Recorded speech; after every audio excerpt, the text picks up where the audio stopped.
ជំរាបសួរពុកម៉ែបងប្អូននៅពេលដែលខ្ញុំបានឃើញនៅវីដេអូនេះហើយខ្ញុំមានអារម្មណ៍ថារត់តាមហើយក្នុងចិត្តមែនទែន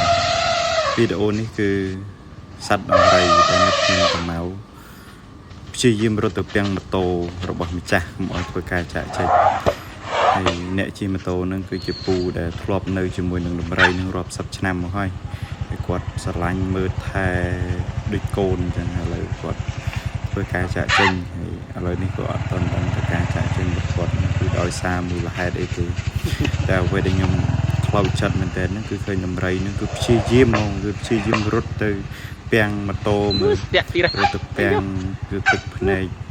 ហើយបើកម៉ូតូទៅមុខចេះដូចមនុស្សអញ្ចឹងទៅឃើញដំរីហ្នឹងខ្ញុំមានអារម្មណ៍ថាខ្លាចទៅចោលឃើញហើយចង់តកាក់ពូនឹងគឺសុំវល់គាត់មកឲ្យទៅតែមិនដឹងថាជាមូលហេតុអីទេ